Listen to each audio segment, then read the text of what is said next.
Vous savez, quand je venais d'arriver en Allemagne, il y a une dizaine d'années de cela, et que je me retrouvais souvent dans les débats avec des Camerounais ou des Africains qui étaient déjà en Europe un peu plus longtemps. Quand on parlait d'immobilier, d'investissement dans l'immobilier, c'était dans le sens de décourager. C'était beaucoup plus, les arguments étaient beaucoup plus dirigés vers ne t'aventure pas là-dedans, tu vas t'enfermer, tu vas t'emprisonner ici dans le système. Et si un jour tu décides de rentrer au Cameroun, ça sera très très compliqué. Voilà. Du coup, moi, j'ai pas beaucoup cherché à m'interroger par rapport à ça parce que c'était pas ma priorité. Ma priorité était de faire mes études, de terminer mes études et de trouver un boulot. Donc, au fur et à mesure les années passaient, je voyais quand même il y avait certains Camerounais qui achetaient quand même des maisons. Généralement, c'est des maisons qui avaient déjà 30 ans, 25 ans, parfois avec des rénovations, parfois il n'y avait pas vraiment besoin de rénovation. Et voilà, je me suis dit, voilà, s'il y a certaines personnes quand même qui s'intéressent à ça, ils ne sont pas quand même cons. Donc du coup, j'ai commencé un peu à mettre la tête là-dedans. Mais au fur et à mesure que les années passent, je trouve que les gens ne sont plus forcément dans cette mouvance de dire, oui, voilà, l'immobilier, si je prends un crédit immobilier, ça veut dire que j'immobilise mes fonds, bien je sais pas, un truc comme ça. Les gens changent de mentalité, ça évolue du coup. Du coup, les années passaient, autour de mon entourage, je ne voyais que des gens qui achetaient des immobiliers. Donc ça veut dire qui achetaient des maisons déjà construites, des appartements déjà construits, mais pas beaucoup. Je voyais pas beaucoup de personnes qui achetaient. J'avais une personne très proche de moi, mais que si je donne à quel point la personne est proche de moi, on risque encore de me dire, voilà, tu as parlé de moi dans ta vidéo, voilà, supprime-la. Donc j'avais quelqu'un très proche de moi et qui avait déjà eu à construire, mais j'observais un peu de loin ce qui se passait. Mais à part cette personne-là, généralement, c'était des gens qui achetaient des immobiliers et voilà, qui cotisaient l'apport et ensuite ils entraient chez eux. Donc du coup, quand mon moment est arrivé où je voulais dire oui, voilà, je veux aussi m'intéresser à ça, je veux voir de quoi il est question. Du coup, j'ai suivi la masse, entre guillemets. J'ai suivi la masse et j'ai aussi acheté un immobilier. Ça avait besoin de rénovation. J'ai parlé de ça ici sur cette chaîne. Pour ceux qui me découvrent, moi c'est Josiane. Je parle un peu de tout. Je parle de ma vie. Je parle de la pratique dans ma vie. Je ne suis pas dans la théorie et tout. Je parle vraiment des choses qui arrivent, qui sont réelles. Du coup, j'ai déjà parlé de ça ici dans ma vidéo où j'ai parlé de mon premier investissement en Allemagne où j'ai payé une maison, j'ai rénové, j'ai vécu à l'intérieur et j'ai vendu. J'ai déjà parlé de ça, allez voir dans mes anciennes vidéos, je ne vais pas revenir dessus. Donc du coup, j'ai suivi la masse et j'ai fait de la même chose où je voulais me sécuriser entre guillemets parce que payer une maison déjà conçue, ce n'est pas forcément se sécuriser parce que parfois il y a des choses qu'il faudra peut-être absolument changer dans la maison où ça n'avait pas été prévu dès le départ. On a aussi été confronté à ça. Donc du coup, quand moi je prends cette décision que avec mon mari, qu'on va donc avoir notre propre immobilier, ça a été beaucoup critiqué autour de mon entourage déjà. Pourquoi tu es pressé?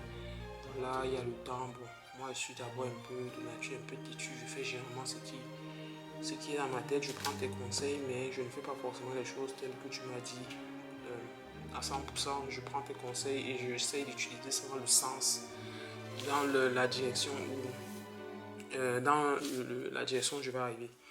Donc du coup, je prends cette initiative-là d'avoir un immobilier, mais moi je ne cherche pas des immobiliers juste pour vivre. Même sur le projet actuel qu'on a, c'est pas si je cherche une maison, voilà, avec un design, avec un punch, avec une certaine architecture, c'est pas en Allemagne.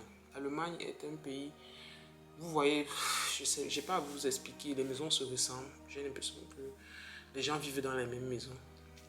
Si je veux faire ça, c'est pas ici que je vais le faire. Il y a plein d'autres pays où tu peux avoir vraiment des penthouses, des maisons franchement magnifiques, avec des architectures qui sortent du commun, où le design est assez poussé. Maintenant, pour moi, l'Allemagne, c'est un tremplin. c'est un tremplin pour atteindre certains objectifs que j'ai en tête. Et du coup, l'immobilier, ce premier immobilier n'était pas dans le sens que voilà, je savais que j'allais vivre là-bas, ou j'allais mourir là-bas, ou mes enfants, non. C'était business. C'était business dans le sens. C'est pour ça qu'on a cherché une maison en ville qui avait un fort potentiel de rentabilité si on revendait après. Et voilà, c'est ça qui a été fait. Maintenant, on est donc passé à la prochaine étape où on voulait encore autre chose. Et on a donc pris ceux qui viennent, qui ont suivi ma première vidéo et qui disaient que non, je dis toujours d'acheter déjà construit, ça limite les risques. Voilà, ça dépend des risques que chacun veut. Moi, je peux pas dire que voilà, n'achetez pas déjà construit, bien construit. C'est chacun qui a des aspirations ou bien qui a ses projets. Donc je l'ai déjà fait. Oui, je l'ai déjà fait. Et moi, je suis déjà, quand j'ai déjà fait quelque chose, je sais ce que je n'ai pas encore fait. Voilà, avec mon mari, on mûrit l'idée et on se rend compte que dans notre entourage, les gens ne parlent pas de construction. Je ne sais pas si c'est pareil dans votre entourage, dites-moi ça en commentaire, mais les gens ne parlent pas trop de construction. Quand on s'assoit, on boit le vin, on mange le tarot, on mange le lait, on tape les commentaires. Généralement, ce n'est pas l'immobilier ou la construction. Bon, les gens parlent d'investissement, oui, mais on va dire oui, j'ai lancé les poulets, j'ai lancé combien de porcs, j'ai mon champ là-bas, j'ai lancé ma fondation au Cameroun, mais ce n'est pas un sujet, je sais pas, peut-être c'est moi qui ne suis pas trop dans ce monde social là, mais c'est compliqué d'avoir des informations de notre communauté. Du coup, moi je parle de ma vie ici, et si c'est que ça peut aider une ou deux personnes, tant mieux. Qui s'intéresse vraiment à ce monde-là. Si vous avez des questions, n'hésitez pas en commentaire. Mais j'ai dû me cultiver, j'ai dû me renseigner toute seule dans beaucoup de choses. Et ne pensez pas que je suis entrée dans ce projet immobilier, je ne savais pas ce que je faisais. Non, non, non. J'ai fait mes classes d'une certaine manière. J'ai fait mes classes et je savais exactement où je partais. Et je savais exactement ce que je devais avoir à l'arrivée en fait. Du coup, je suis tombé sur une vidéo de Franklin, investi en Allemagne. Je le suis très régulièrement parce que naturellement, il parle d'un sujet qui m'intéresse. Et cette vidéo sera longue. Si quelqu'un vraiment ne veut pas rester, qui part, parce que la vidéo sera longue. Je vais prendre mon temps. On ne va pas courir ici. Ceux qui s'intéressent réellement vont suivre la vidéo jusqu'à la fin. Celui qui voit et qu'il a quelqu'un qui peut aussi être intéressé, qui partage la vidéo, cette vidéo sera longue. Maintenant, ici j'ai créé cette chaîne, c'est pas pour parler d'investissement. Ceux qui sont sur ma chaîne, ils croient que je vais parler d'investissement chaque jour. C'est pas pour parler d'investissement, c'est juste que je parle de ma vie. Je suis pas là pour vous dire, pour vous vendre des formations, pour vous dire, voilà, je peux former les gens. Ça, je vous dis ça avec toute humilité. Je peux former les gens dans l'immobilier, je peux informer les gens dans l'investissement parce que ce que j'ai dans ma tête là, c'est beaucoup. Mais je préfère parler de ce que moi je vis. Je préfère parler de ce que moi je vis. C'est ma ligne éditoriale. Aujourd'hui, je parle d'immobilier. Demain, je peux parler de couches. Après, demain, je peux parler de jardinage. Après, c'est pour ça que ma chaîne, c'est Josiane World. Ce n'est pas une chaîne. Vous avez les chaînes investies au pays. Vous avez, comme Franklin, investi en Allemagne. Vous avez plein de ce genre de chaînes où vous pouvez aller vous faire former. Je ne connais pas trop les tarifs, mais c'est toujours bien de se faire former. Mais moi, je parle juste du réel. Je ne suis pas dans la théorie. Je suis tombé sur la vidéo de Franklin. Très belle vidéo, franchement. Je suis tombé aussi chez une autre. Oh, comment elle s'appelle? Oh, j'ai oublié. Une fille très, vraiment intelligente. Ouais, j'ai oublié. Je vais aussi tout à l'heure, je retombe sur son nom. Allez vous abonner là-bas. Elle est smart. Elle est smart. Et il y a un autre aussi sur TikTok. J'ai oublié. Ouais. Je vais vous donner ça.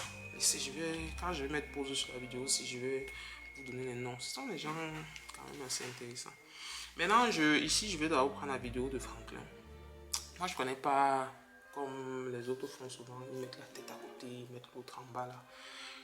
C'est parce que je n'ai pas le temps de chercher, d'aller sur des tutoriels et tout. Je peux faire être comme ça spontanément. Donc, ce que je vais faire, c'est que je vais juste mettre mon téléphone comme ça. Et si vous voulez écouter la vidéo de Franklin, allez sur sa page YouTube et regardez sa dernière vidéo. C'est quand même assez intéressant. Voilà. Donc, on va décortiquer la vidéo de Franklin. Il y a beaucoup de questions qu'il a posées à l'intérieur. Je vais répondre. Comme ça, on alimente le débat et ça va aider ceux qui veulent être aidés. On alimente le débat sur ce point parce que je vous dis, notre problème, ça reviendra. Ça est pour vous assurer, il y aura des... Avant que nous, on ne commence à construire, on a un autre Camerounais qui a eu le même problème. Une entreprise est venue mal creuser chez eux. Pour le moment, ça allait peu de personnes parce que peu de personnes construisent. Mais si, par exemple, aujourd'hui, peut-être 100 personnes construisent en Allemagne, peut-être 10 personnes auront des problèmes, vous allez vous dire, voilà, c'est eux qui ont eu la malchance. Mais si 2000 personnes, 2000 Camerounais décident de construire et que 200 personnes se retrouvent dans les problèmes, vous allez commencer à dire, oh, oh. Donc c'est parce que c'est peu, mais plus de personnes, même si ce n'est pas vous, même si ce n'est pas toi, quand ton enfant va décider de construire et tout, il peut avoir des problèmes. Il a des grandes chances d'avoir des problèmes. Les problèmes ne viennent pas seulement forcément au niveau de la terre ou de quoi. Parfois, entreprises, même ceux qui font les bars projets, ça veut dire qu'ils achètent la maison et on construit à leur place. Ils achètent le projet et on construit à leur place et on les remet les clés là. D'autres partent en faillite, d'autres... Voilà, il y a les risques partout. On ne peut pas énumérer tous les risques qui existent. Mais je pense qu'on est arrivé dans une phase où on doit sensibiliser. Et je vous prie, ceux qui ont déjà eu à faire un projet de construction ou un projet immobilier, même d'achat et tout, venez nous parler de vos expériences. Ça va aider plus d'un. On est dans une communauté où on n'est pas en concurrence. On n'est pas en concurrence. On doit s'entraider. On doit s'entraider à avancer pour que notre communauté soit encore plus fort. Voilà. Donc je reviens donc à ce que je disais. Je mets pause quand à chaque fois que je vais... On va écouter Franklin.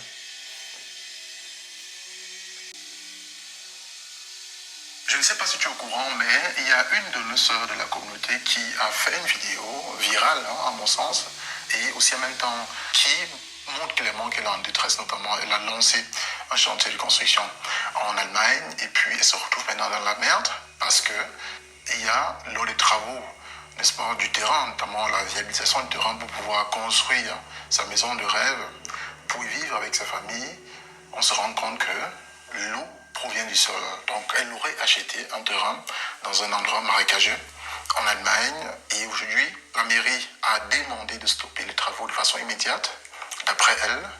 Et maintenant la question c'est qui finance cet arrêt des travaux, comment ça se passe avec le crédit qu'elle a pris. Donc du coup elle est dans la détresse totale, elle a fait une vidéo qui m'a parlé et les élèves en formation immobilière m'ont envoyé. Voilà, Franklin, tu vas me permettre d'utiliser la vidéo ici, hein, parce que c'est toujours, comme tu as dit, dans le sens de sensibiliser. L'arrêt des travaux sur notre terrain, il faut que je le dise, je le redis. J'ai juste parlé d'eau pour parler d'eau. La majorité, même vous vivez peut-être dans l'immeuble où vous trouvez, ou la maison que vous avez achetée, vous avez de grandes chances d'être sur de l'eau. C'est pas, l'eau en Allemagne, c'est pas ça le problème. On savait très bien qu'il y avait l'eau sur le terrain. C'est pas ça que le problème.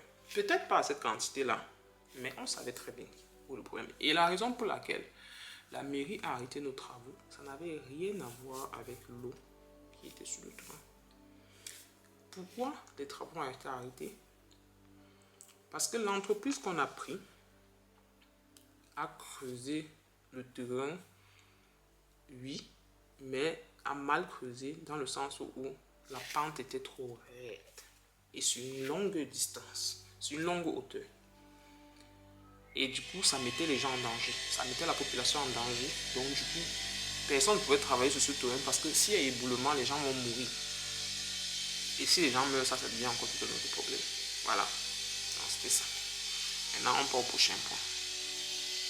Donc aujourd'hui, je vais aborder la thématique en réaction par rapport à ce que la jeune dame a communiqué. J'ai pris le temps d'aller regarder un peu les anciennes vidéos. Je pense qu'elle a posté une vidéo en 2022, non, il y a cela 2 ans en arrière, où elle était contente. Elle était dans un showroom. Elle était contente d'avoir déjà, si vous voulez, ce qu'on appelle en allemand le Vorfreude. Donc, on voit un peu le enregistrement au préalable de la nouvelle maison qu'elle voulait construire avec son partenaire, son mari et ses enfants également. Je tiens d'abord à rappeler ici, je pense qu'elle a écouté la vidéo. D'abord, à toi, la jeune sœur, c'est que ton acte que tu as fait, notamment d'apporter ça sur les réseaux, je trouve ça vraiment, c'est à féliciter. Pourquoi? Parce que notre communauté, en fait, n'évolue pas comme elle devrait évoluer parce que les gens cachent.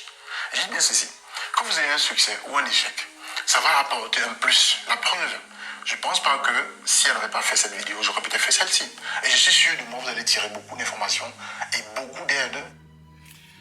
Oui, Franklin, en fait, c'est ça le dilemme de notre communauté. On cache trop de choses et des choses bêtes. Moi, je suis désolé. C'est ma façon à moi de voir les choses. C'est des choses bêtes. Parce que tu vis quelque chose, tu traverses quelque chose.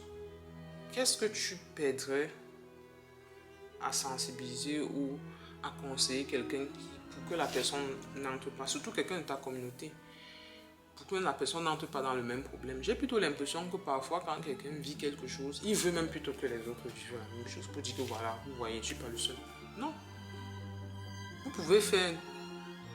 C'est pour ça que moi j'ai beaucoup de soucis avec cette façon de penser. Beaucoup. Parce que tu peux faire 3 heures, 4 heures de conversation avec quelqu'un. Il a même des vraies choses. Il a même des vrais conseils, des vrais... qui lui arrivent. Mais il cache l'information. Pourquoi?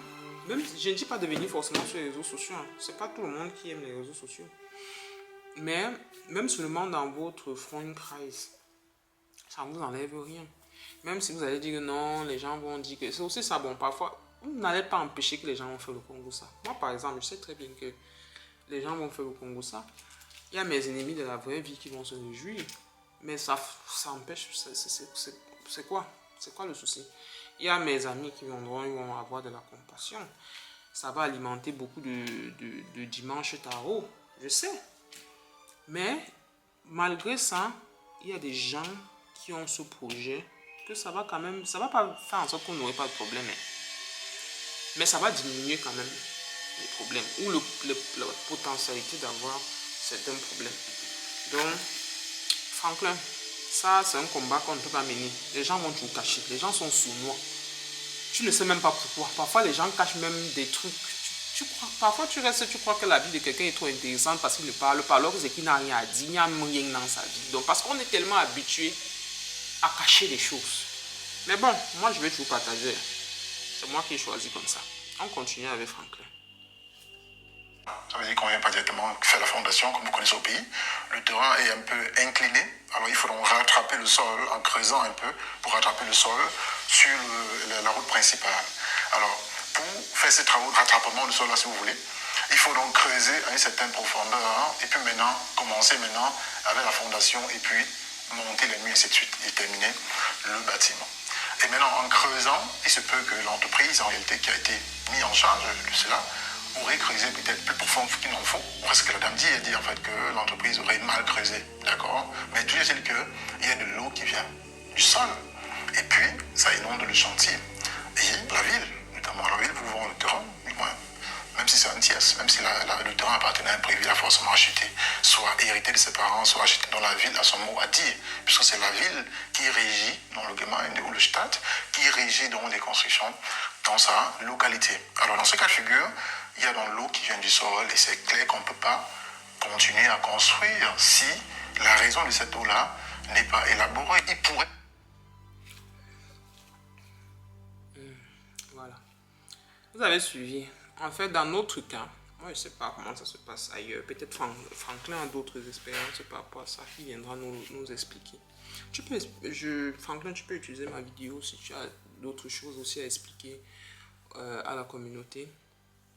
Dans notre cas, la raison où l'eau sort, c'est ça déjà, on a fait une étude de sol avant de commencer. On a fait une étude du sol et du coup, la source dont on le sait, c'est pas une eau qui vient d'un canal ou d'un quoi. Il faut savoir qu'il y a ce qu'on appelle les nappes phréatiques. Ça veut dire, vous avez certes de la terre, vous voyez de la terre, mais il y a des nappes d'eau à l'intérieur. C'est partout dans le monde, même au Cameroun et tout. Et du coup, vu que nous on est sur une montagne ici, on a donc plusieurs nappes phréatiques. Et quand tu enlèves donc la terre, où les nappes phréatiques ont l'habitude de circuler, du coup, cette eau-là, elle descend. Et ce n'est pas un problème. Si vous avez un terrain qu'on vous propose et qu'on vous dit qu'il y a de l'eau à l'intérieur, c'est pas un problème. Hein. Les Européens, eux, ils ont déjà étudié tout ça. Hein. C'est pas un souci au point où on va dire non, je ne touche pas à ce terrain et tout. Nos voisins ont tous construit avec ces nappes phréatiques là. Ça sort, il y a des techniques, il y a des moyens pour rediriger l'eau. Donc pour donner une direction à l'eau, ça veut dire que quoi? Si l'eau sort de derrière, on peut faire en sorte que l'eau part à gauche ou l'eau part à droite. Et ensuite, on a donc des pompes qui vont enlever l'eau. Mais ça, c'est juste pendant qu'on construit, pendant qu'on fait la fondation. Parce qu'il ne faut pas que la fondation soit inondée. Donc, on redirige juste l'eau et on fait la fondation au milieu. Et dès qu'on a fini la fondation, on casse les redirections de l'eau et tout. On n'a plus besoin. Après, mais juste que quand vous avez autant d'eau, vous n'avez pas aussi n'importe quelle fondation. Voilà, on a vu des constructions où on fait dans l'eau. On est complètement comme on envoie une maison dans une piscine. Donc c'est aussi important de donner ce point-là. Dans notre cas pratique, c'est pas un souci. Hein.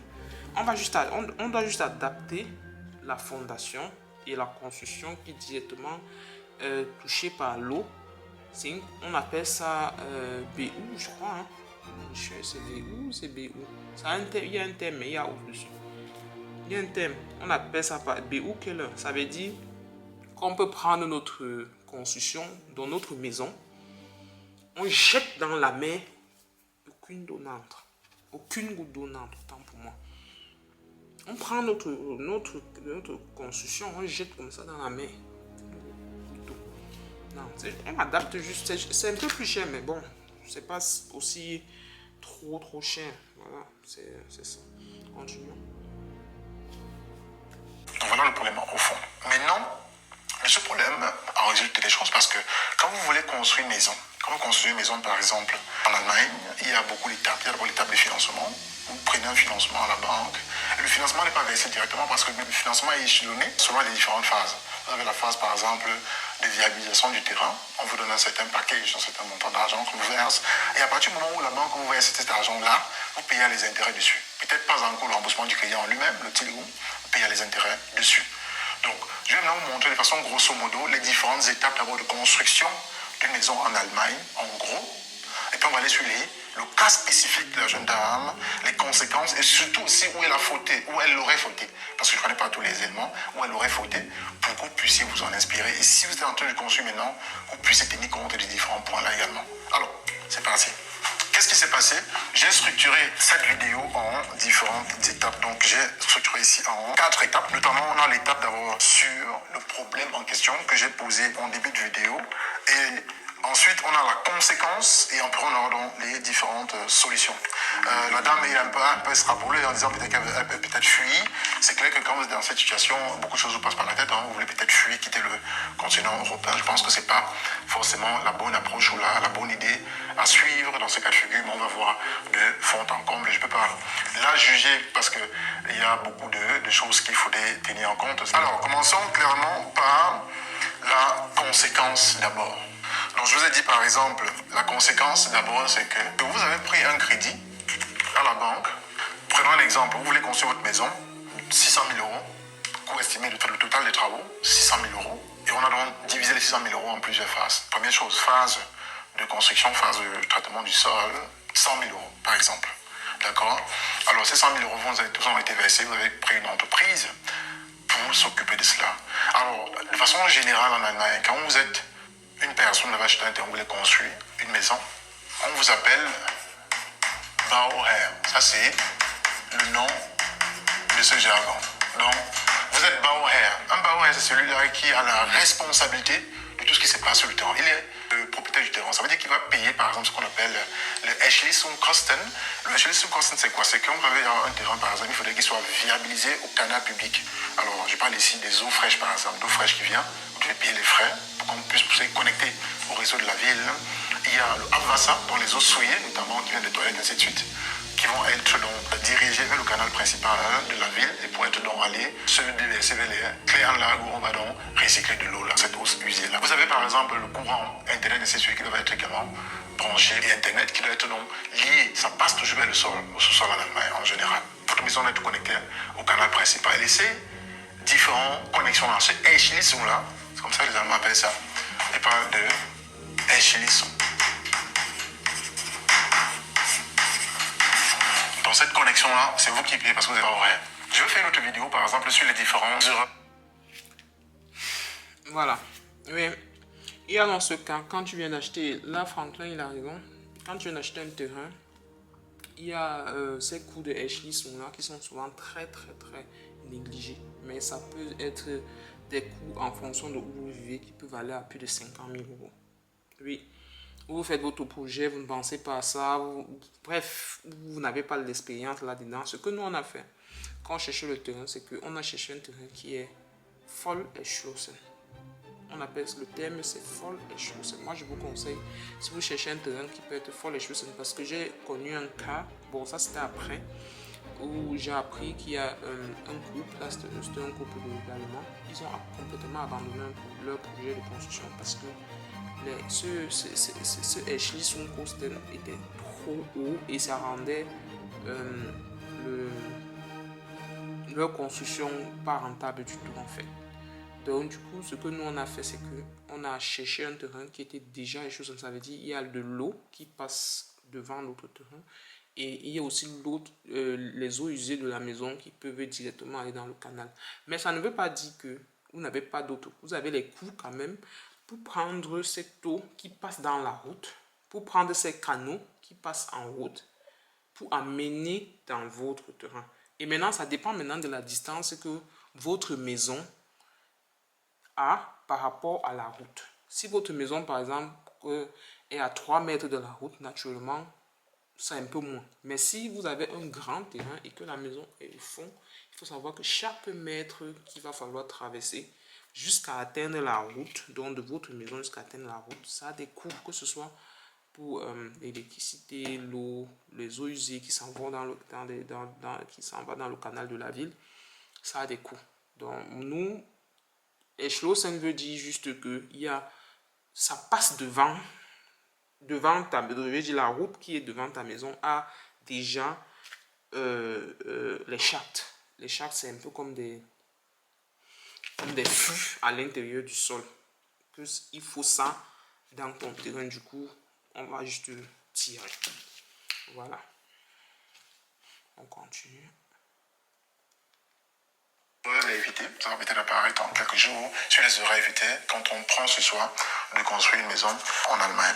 Ok, donc elle est Bauherr dans ce cas de figure et elle a donné donc la responsabilité à une entreprise X selon son choix pour que ce monsieur ou cette entreprise puisse entamer les travaux de terrain. Alors parfois vous pouvez peut-être dans le cadre d'une construction prendre plusieurs entreprises, hein. L'autre qui fait seulement le sol, l'autre fait les murs, le Rohbau, et ensuite l'autre fait le toit, ainsi de suite. Peut-être c'était un général Unternehmen, ça c'est fatal, un GU, parce qu'ils font tout, ça c'est fatal, parce que vous ne pouvez pas diviser le risque. J'espère qu'elle a pris une seule entreprise pour le sol, en fait, de façon détaillée, parce que c'est plus intelligent. Oui, on a pris une entreprise pour le sol, uniquement pour le sol. Voilà. Parce que vous avez simplement le risque que vous divisez. Donc à la fin, vous avez une maison qui est construite par plusieurs personnes et c'est bien parce que vous essayez de partager le risque. Ok, ce sera l'objet de notre vidéo peut-être. Alors donc, les conséquences c'est qu'elle a pris un crédit déjà qu'elle doit rembourser et le crédit ne conditionne pas que tu dois rembourser seulement si tu finis ta maison. En fait, pour la banque, dès que le crédit a été versé chez toi, si tu ne rembourses pas encore le crédit, tu vas rembourser au moins les traites. D'accord? Donc, nous avons ici à peu près 100 000 euros qui auraient déjà été versés. Ça, c'est un exemple juste pour que vous compreniez. Alors, nous sommes autour de 4% en termes d'intérêt. Autour de 4% en termes d'intérêt en Allemagne actuellement. Alors, si on fait 4% de 100 000 euros, ça, c'est ce qui doit être versé chaque année par la dame, que les travaux continuent ou pas. Donc, on va calculer ensemble 4%. Ça fait fois 100 000 euros. Voilà, ça fait 4 000. On divise par 12. Ça fait 333 euros. Voilà, donc ici, il y a d'abord 333 euros à rembourser chaque mois. Donc, pas à rembourser, pas. Ici, j'aimerais vous donner un conseil. Si vous vous intéressez à la construction, ne payez pas une entreprise qui n'a pas encore fait les travaux en fait. Cherchez, il y a des entreprises qui vont vous dire comment je peux expliquer ça? J'ai besoin d'acompte pour pouvoir, si tu ne me donnes pas au moins 10%, je commence pas, je ne me donne pas 20%, je ne commence pas. Ou on me paye et je travaille après, jamais.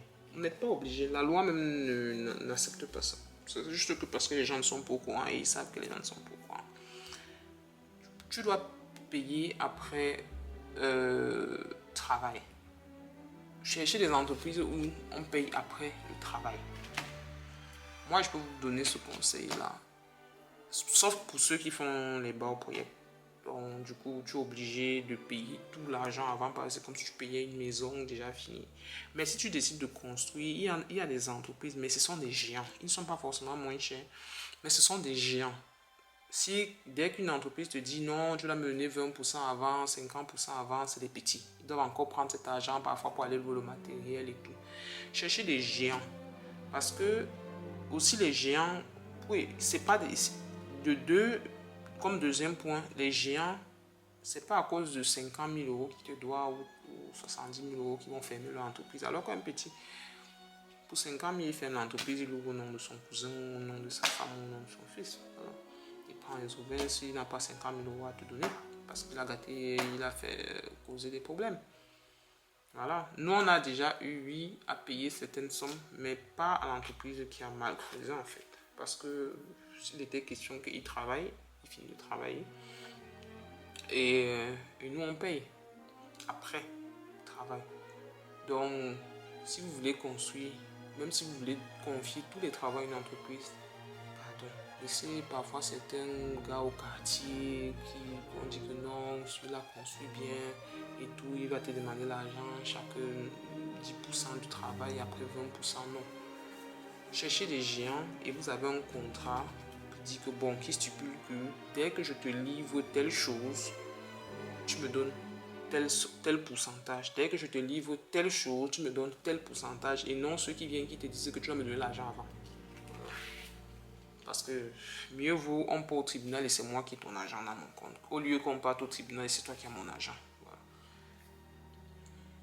Parce que ce n'est pas le crédit que vous remboursez. En fait, c'est juste la partie intérêt qu'elle paye chaque mois.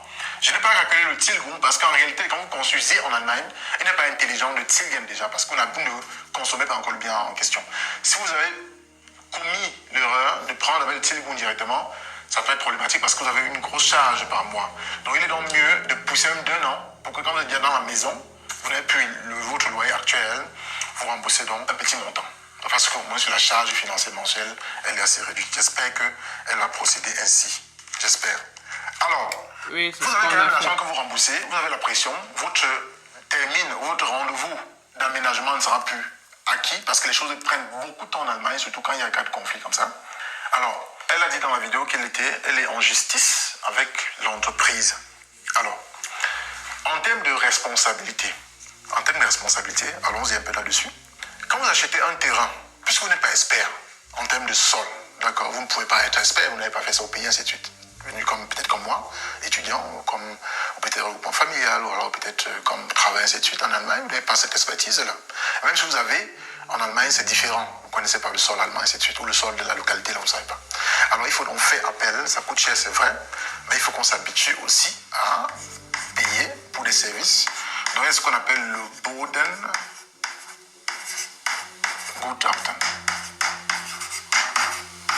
Je ne sais pas si elle avait ça. Donc, toi qui m'écoutes là, regarde un peu si tu avais pris les services de cette espèce-ci.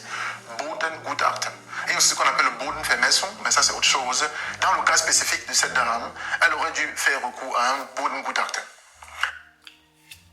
Oui, Franklin, on a fait un Bodengutachten. On n'a même pas que fait un Bodengutachten. On a fait un Bodenanalyse. On a fait un Bodenvermessung. Donc, pour vous dire que se protéger là, c'est compliqué. C'est comme si je sais pas, l'exemple que je voulais prendre est un peu farfelu, mais bon, je prends pas cet exemple là. Oui, on l'a fait. On a fait l'étude du sol. Ça n'empêche pas que si une entreprise vient mal creuser, creuse mal, hein. Oui, voilà. Même avant l'achat du terrain. Est-ce que vous me comprenez? Même avant l'achat du terrain. C'est-à-dire que vous avez un terrain qu'on vous propose, vous faites appel à une entreprise qui fait dans le Boden Gutachten. Pourquoi, Franklin? Parce qu'ils ont l'expertise de s'assurer que le terrain, par rapport à ce que vous voulez construire, vous voulez peut-être construire un 2 niveaux, un 3 niveaux, ils vont vous dire si le terrain, en fait, votre forage, ce que vous voulez faire sur ce terrain-là, si ce terrain est adéquat pour cela. Normalement, vous faites d'abord appel à ce monsieur, et le monsieur vous dit oui avant que vous validez. Il ne vous dit pas oui de façon verbale, il va vous faire une facture, bien sûr, tout de 3 000 €, et vous fait également un rapport. Et avec ce rapport-là, par exemple, vous pourriez, si vous avez cette situation-là maintenant, comme la jeune dame, vous allez dire, écoutez, moi je ne le connaissais pas, et puis vous, en tant qu'expert, m'avez conseillé de faire, c'est ça que j'ai acheté. Et elle aurait donc pu, d'abord, première chose, aller vers le Boden Gutachten d'abord, porter plainte à ce monsieur. C'était le premier acquis. Oui, Franklin, c'est ça. Mais le Boden Gutachten n'est pas responsable ici parce que le Boden Gutachten, lui, son rôle, certes, c'est de dire oui, est-ce que ce projet est possible? Oui, il a dit le projet est possible, mais il a aussi énuméré, il énumère aussi toutes les choses qu'il y a à l'intérieur de la terre en fait. Il doit dire oui, il y a telle chose dans la terre voilà, il faut peut-être faire tel nombre je sais pas comment il peut expliquer ça, mais oui, il dit en fait, il fait son rapport, on a plus de 30 pages de rapport ici, il indique bien qu'il y a de l'eau, mais c'est pas lui qui est responsable si à la fin le projet n'est pas possible. Hein. Non, non, non, lui il fait son rapport, maintenant si tu trouves quelqu'un d'autre qui vient dire non, il a mal fait son rapport, en ce moment c'est lui qui porte la responsabilité. Mais s'il a bien fait son rapport, il a bien énuméré tout ce qui était à l'intérieur, il n'est pas responsable de ça. Là, les porter plainte. Parce que lui, sans son expertise, s'il avait dit non, et que je m'étais entêté, j'avais acheté le terrain, dans ce cas de figure, j'aurais pris à mes risques et périls, d'accord? Mais si il m'a dit oui, c'est sur son appui que j'ai accepté, d'accord, je ne suis pas responsable, c'est pour ça que je l'ai pris. Alors, si maintenant je n'ai pas pris les services d'un Boden Gutachten, c'est où le bas blesse, parce que là, je suis allé en mode, bon, de toute façon, à côté, ça c'est bien construit, pas de problème. Alors ça mes risques et périls. Exactement, ça vaut risque et péril si vous ne prenez pas de Boden Gutachten. C'est très très important. Il y a parfois des architectes ou bien des bauleiters, des conducteurs de travaux qui vous disent non, je connais la zone, on n'a pas besoin, c'est moi qui ai fait devant là-bas, n'écoutez pas ça. Quand vous voulez construire, faites votre étude du sol. Parce que quand nous sommes allés chez l'avocat, c'est la première question que l'avocat nous a posée. Est-ce que vous avez une étude du sol? Est-ce que vous avez envoyé cette étude de sol à l'entreprise qui était censée travailler? C'était la première question de l'avocat. Oui, on l'a fait. Et l'entreprise même en question, eux aussi, ils ont exigé ça. Ils m'ont appelé, ils m'ont demandé. J'avais déjà l'étude du sol. Ils m'ont demandé, dans les documents que tu nous as envoyés, il manque l'étude du sol, renvoie-nous ça. L'avocat, j'ai tout ça par mail. Et surtout que dans ce genre d'entreprise, quand vous voulez, je vais vous donner un autre conseil. Échanger beaucoup par mail. Parce que c'est la seule chose que vous pouvez prouver devant. Les échanges par téléphone et tout, vous ne pouvez pas amener ça au tribunal. Le tribunal ne se passe pas comme vous pensez, vous dites oh, je suis dans mon droit. Non. Heureusement, on avait beaucoup d'échanges. J'avais beaucoup d'échanges par téléphone, mais les trucs stratégiques, j'écrivais par mail. Est-ce que tu as encore besoin de quelque chose? J'ai cette phrase. Est-ce que tu as encore besoin d'un document? Dis-le-moi. Vous voyez, donc échangez énormément par mail quand vous voulez, quand vous traitez, même pas seulement dans la construction, hein, quand vous traitez affaires, vous traitez des choses déjà à un certain niveau. Et même si c'est WhatsApp, il faut quelque chose où on dit oui, la personne a écrit telle chose. Très important. On continue. C'est le premier élément d'abord. Donc si tu as pris ce technicien-ci, tu n'as même pas à te casser. Tu prends le rapport et tu repars avec ce technicien et tu le confrontes avec cela. Et normalement, il va trouver une solution pour ce cas de figure. Mais si tu n'as pas pris, c'est que, peut-être c'est le cas, tu n'as pas pris et du coup, c'est dommage. C'est vraiment dommage. Mais tous ceux et celles qui le construisent, prenez le service d'un Boden Gutachten. Et il va vous faire le devis. Ça sera coûteux, mais payez. C'est pour éviter des gros cas comme ça. Bon, supposons maintenant qu'elle n'a pas pris ça. Ok. Elle n'a pas pris. Dans ce cas de figure, elle va porter plainte à l'entreprise qui aurait creusé le terrain et que l'eau est sortie. Alors, dans la vidéo, elle dit que l'entreprise a mal creusé le terrain. Est-ce qu'elle a l'expertise nécessaire pour juger si l'entreprise a bien fait son travail? Oui, Franklin, on a l'expertise, pas par rapport à nous. D'abord, premièrement, quand la mairie vient bloquer un chantier, ils vous disent pourquoi ils le bloquent. Et c'est pas n'importe qui a le droit de bloquer. C'est pas le maire qui se lève et vient, il bloque le chantier. Non, on envoie des gens qui travaillent à la mairie et qui ont un background. Ça veut dire, ils ont des diplômes qui leur permettent de dire, oui, ici, il y a quelque chose qui ne va pas. D'abord, il y a ce premier papier-là de la mairie pour dire non, voilà, la pente est à 85 degrés alors que c'était censé être à 35 degrés ou à 45 degrés. Ils écrivent, il y a d'abord ça, premièrement.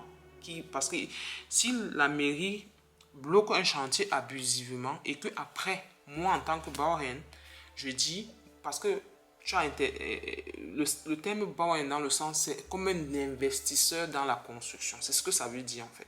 C'est comme si tu es un investisseur. Donc, si la mairie me fait perdre l'argent parce qu'ils ont bloqué mon chantier abusivement, je peux leur porter plainte. Ils vont me rembourser chaque jour où mon chantier a été bloqué abusivement. Donc, ils n'envoient pas n'importe qui pour procéder à ce blocage-là. D'abord, ça peut être un bon ingénieur, ça peut être... voilà, en fait, il faut quelqu'un qui a qui a cette permission-là, d'abord, de pouvoir dire ici, c'est plus possible, on ne continue plus. Deuxièmement, quand on a donc reçu ce papier, on a contacté encore l'entreprise qui a fait l'étude du sol, parce qu'il fallait que ce soit la même entreprise et non quelqu'un qui va essayer de venir comprendre comment est le sol. Non. Directement, on a contacté l'entreprise qui a fait l'étude du sol. C'est eux qui sont maintenant venus faire le Sachverständigung. C'est eux qui ont fait le constat. Parce qu'il fallait venir faire le constat pour dire non. Nous, on a demandé que tu creuses comme ça. Toi, tu es parti creuser comme ça. Vous comprenez un peu ce que je veux dire? C'était important que ce soit la même entreprise. Sinon, il y en a. Hein. Il y a plein d'entreprises. Mais c'était important parce que il fallait que l'entreprise vienne dire que moi, je t'ai demandé de creuser comme ça. Pourquoi toi, tu n'avais pas fait comme ça? C'est parce que je t'ai demandé. On a pris, on a payé. C'est important. Voilà. Ou alors, peut-être dans ce cas de figure, dans ce conflit-là, elle a pris les services maintenant d'un Bodenbutacta ou d'un Bausachverständiger, je vais écrire ça, ou d'un Bausachverständiger.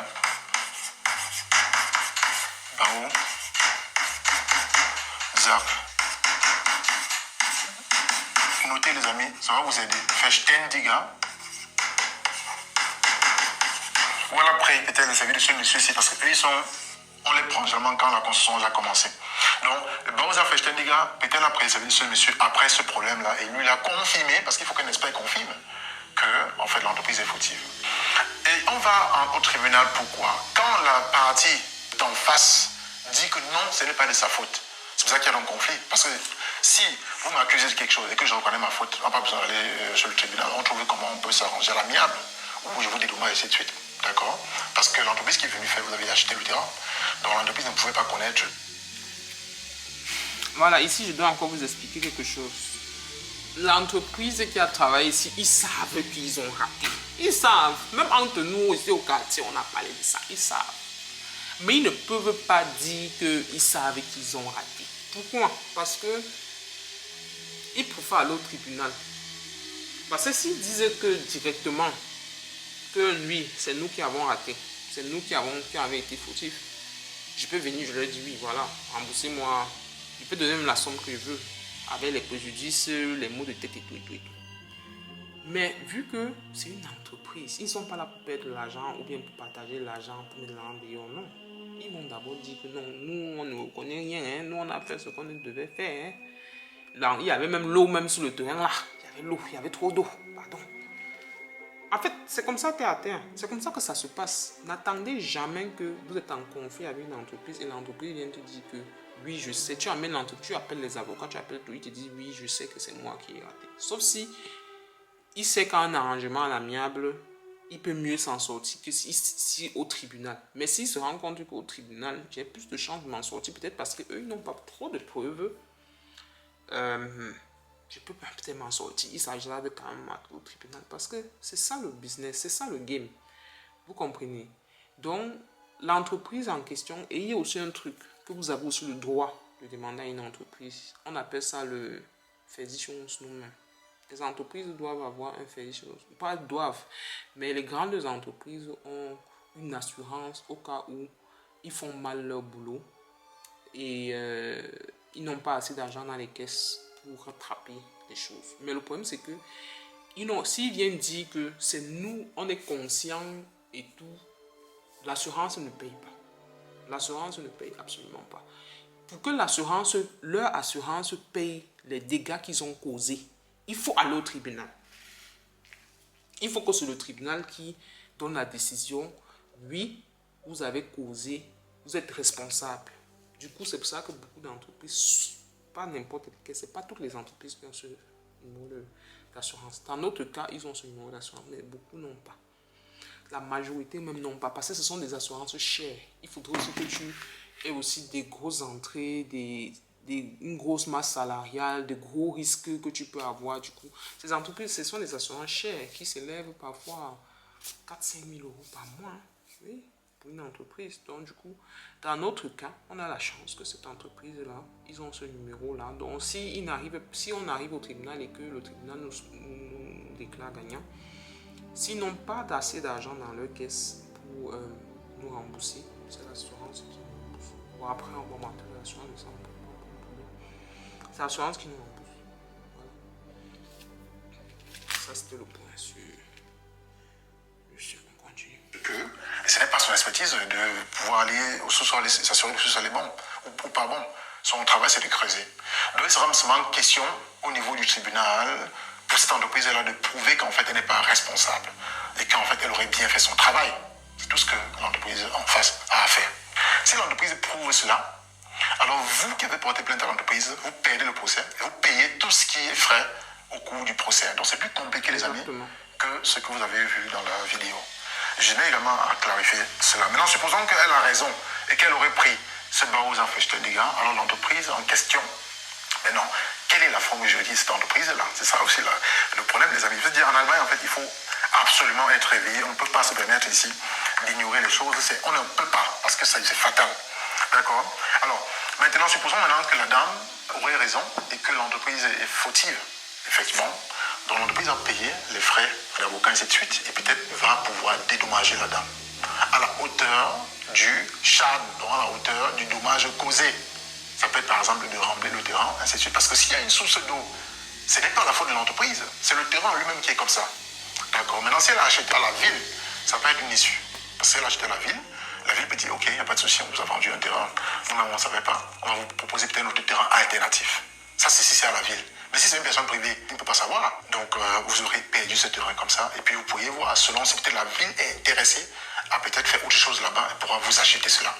Ou alors, si vous n'êtes plus capable de rembourser votre crédit à la banque pourra simplement vendre ce terrain, mettre ce terrain aux ventes aux enchères, ce qu'on appelle le Zwangsversteigerung en Allemagne, et puis pour récupérer son argent, les 100 000 euros qui vont être déjà versés à la base. Donc, c'est très compliqué.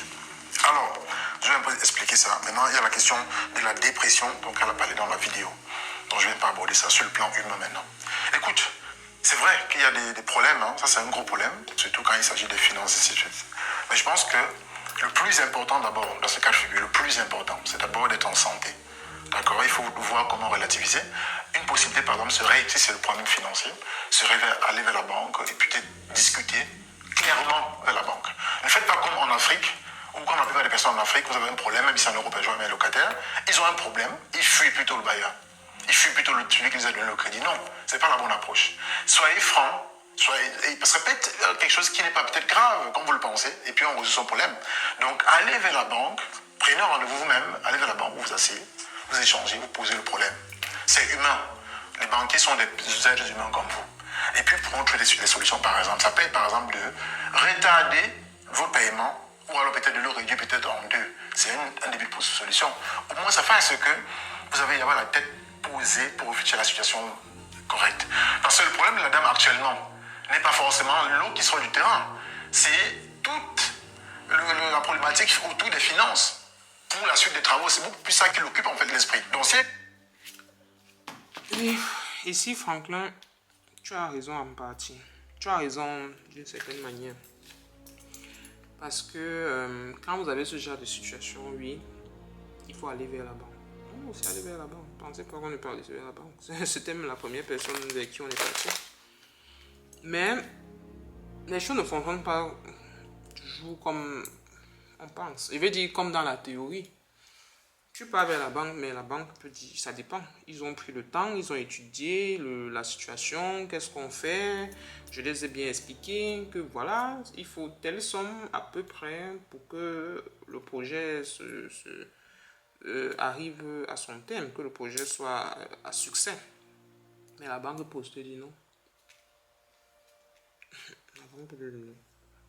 On va taper. Ah. Et c'est ce qu'ils ont fait. Ils ont dit non. Que le projet était d'abord, et j'ai un peu briefé ça dans mon ancienne vidéo, que le projet était d'abord assez risqué, était assez haut. Et ils ont déjà accepté, ils ne veulent pas prendre plus de risques. Ils ont le droit.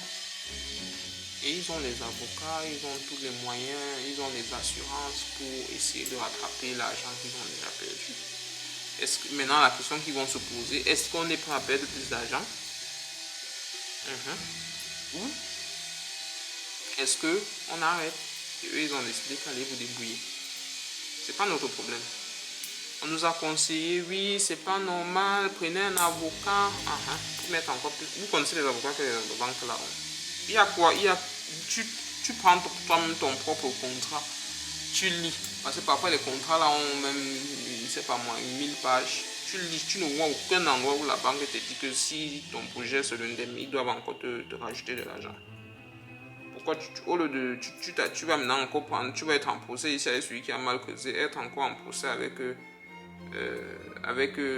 la banque qui te donne l'argent. Donc pour dire que ce n'est pas toujours ça. Moi je vais seulement dire que quand vous vous engagez dans un projet de construction, ne soyez pas serré.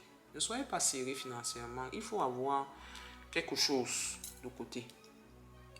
C'est différent de la maison. Quand tu achètes la maison, dès que tu as ton apport et tout, et que tu sais que la maison est déjà viable, ça va. Tu peux entrer, même s'il y a des travaux à faire, tu fais au fur et à mesure. Mais quand tu entres dans la construction, ne dis pas que non, je vais aller négocier avec la banque. Oui, la banque parfois peut t'aider en retardant certains paiements. On dit que oui, voilà la situation, on n'est quand même pas en affaires. Parce qu'avec la banque n'est pas ton bienfaiteur. Vous êtes en affaires. Quand tu t'assois, tu parles avec ton banquier, ne viens pas parler, tu mets la pitié, pardon, non. Au contraire, tu t'assois, tu le regardes dans les yeux, tu dis que voilà la situation, qu'est-ce qu'on fait de notre business? Moi, c'est comme ça que j'ai fait. Je ne suis pas venu, est-ce que pardon? Pardon, il n'y a pas le pardon là-bas, c'est pas l'UNICEF. Non, tu viens, tu dis que bon, voilà notre business qu'on a signé ici, là, qu'on devait faire, ça ne va pas. Qu'est-ce qu'on fait? Qu'est-ce que tu me proposes? La banque a pris, étudié, monté, descendre, après. Ensuite, on connaît. On continue. Clarifier ça, très bien en position de tempérer, si vous voulez, pour pouvoir aborder le problème fondamental possible, au fond du problème en question. Donc ici, première priorité, d'abord la santé. Parce que si après tu pètes un câble, tu te fais interner par exemple dans un centre psychiatrique, ça ne t'a pas rien apporté quoi. D'accord? Donc il faut d'abord privilégier d'abord le côté santé. Et maintenant, le reste vient après. Il faut d'abord vraiment essayer de dissocier. Comme c'est pas facile, c'est vrai, mais ce serait l'approche que moi je ferais à ta place. Alors, maintenant, est-ce qu'il y a un risque, parce qu'elle a les enfants, est-ce qu'il y a un risque que ce crédit-là soit pour déporter vers les enfants? Non. Parce que les enfants n'ont pas hérité de ce crédit-là. Je ne connais pas le fond du contrat du crédit. Mais je ne pense pas qu'elle aurait mis les enfants dans le crédit. Donc les enfants sont d'abord hors de ce crédit. Ça ne concerne que vous, donc ton mari et toi. Vous êtes vous deux dans le contrat du crédit. C'est d'abord ça. Mais la première chose, c'est d'abord de s'assurer que ce montant d'argent que vous payez, alors que les travaux sont stoppés, parce que les procédures judiciaires, comme dans d'autres pays, ça dure beaucoup, ça prend beaucoup de temps en Allemagne. Surtout quand c'est serré comme ça prend beaucoup de temps. Il faut tenir compte de cela. Alors, je pense que j'ai élaboré un peu les différents problèmes. Donc, s'il y a un reproche que je peux faire à la dame, ou peut-être une astuce que je peux donner, peut-être pas un reproche, mais une astuce parce qu'elle a bien fait de partager avec nous sur les réseaux. Et l'astuce que je peux donner simplement, c'est que, en fait, dans les projets de construction, si tu n'as pas l'expertise, fais-toi accompagner par un expert. Soit par quelqu'un de ton entourage qui a de l'expérience dans ce domaine, ou alors tu prends simplement une entreprise, tu vas payer certes plus cher, mais après tu vas être tranquille, quoi. Parce que ce n'est pas ton domaine de compétence. Est-ce que tu comprends? Ce n'est pas ton domaine de compétence. Tu ne peux pas avoir évalué, donc on ne te donne même pas le tort. Que ouais, pourquoi j'ai acheté le terrain, c'est ce que tu n'avais pas acheté. Non, non. L'un des pires assez regrets là, parce que tu n'as pas la compétence nécessaire, ou tu n'avais pas. Franklin, oui, j'ai pas étudié, je sais pas s'il y a une étude pour immobilier ou bien quoi. Oui, là je te donne raison. Et c'est pas mon domaine premier de compétences, mais le tort n'est pas au niveau du terrain, du choix. Le tort est au niveau du choix de l'entreprise qu'on a pris pour creuser. C'est tout. Qu'on ait eu un accompagnateur, ça ne devait rien changer. C'est pas l'accompagnateur qui allait venir prendre le caterpillar pour creuser. L'accompagnateur devait seulement aussi venir constater que oui, ça a été mal creusé. C'est tout. Et que voilà, maintenant on doit arrêter. Peut-être on aura arrêté même les dégâts. Oui, l'accompagnateur peut-être aurait dit, peut-être où les dégâts n'auraient pas encore été aussi énormes, il aurait dit non, non, non, voilà, ça ne peut pas continuer comme ça. Et je veux aussi vous dire, les futurs Boréens, ne tombez pas dans les pièges des accompagnateurs. Parce que même les accompagnateurs que vous voyez là, ils ne sont pas experts dans tout dans le chantier. Non. Il y a beaucoup de totos aussi dedans. Ils connaissent mal écrit les factures, j'ai vérifié si et tout. Et si après il y a un truc qui ne passe pas, c'est à l'accompagnateur. Naturellement, c'est à l'accompagnateur que tu portes plainte. C'est plus toi qui te charges du reste. Mais à l'accompagnateur aussi, généralement, c'est pas des grandes entreprises. C'est quelqu'un qui décide le matin de se lever et dit que l'accompagnateur de chantier peut décider qu'il part aussi en insolvence. Donc, ne tombez pas aussi dans ce piège-là. Ne prenez pas n'importe qui. Si vous n'avez pas de l'expertise, ne prenez pas n'importe qui pour vous accompagner. Parce qu'à un moment donné, vous allez même vous constater ses limites. Voilà. Et ce n'est pas l'accompagnateur qui va vous garantir quoi que ce soit. Faut pas que... Non. Franklin, fais attention à ce que tu donnes comme conseil. Parce que je connais des gens qui ont des accompagnateurs, mais qui ont toujours des sommes à 6 chiffres à augmenter sur le projet. Ou à la fin même, il est en procès avec l'accompagnateur, il est en procès avec l'entreprise qui construit, il est en procès avec la banque. Fais attention. Fais attention. Il y a des bons accompagnateurs, il y a des très bons, mais il y a aussi beaucoup de totos. Donc, ça c'est la théorie. C'est la théorie dont tu parles. Dans la pratique, là, c'est tout un autre monde. Tout un autre monde. Voilà. La compétence nécessaire pour le faire. C'est pas comme au pays que tu viens, par exemple. Ce problème aurait été en Afrique, ça n'aurait pas été un problème parce qu'en Afrique, on paye avec le cash. Tu aurais dit, c'est pas grave, je stoppe et puis je garde l'argent. Quand j'ai l'argent, on va peut-être voir comment on va construire peut-être une première dalle et puis on construit au-dessus de la dalle et puis on laisse l'eau en bas. En Allemagne, ça ne fonctionne pas comme ça parce que tout est régi par la mairie. D'accord? Donc, tu n'as pas de regret de faire ainsi de suite. Tu as bien fait. Tu as décidé selon les informations qui étaient à ta position à ce moment-là. Et je pense que il faut seulement voir comment est-ce que je peux traiter cette situation et qu'est-ce que j'apprends de cette situation. C'est le plus important dans cette situation-ci. Maintenant, on va aller sur les solutions. Allons sur les solutions, c'est très important. Je vous ai promis en début de vidéo. Alors, quelles sont les solutions maintenant? Je tiens à rappeler ici parce que j'ai vu d'autres vidéos qui sont sorties dans ce cadre-là et essayer de se moquer de la personne.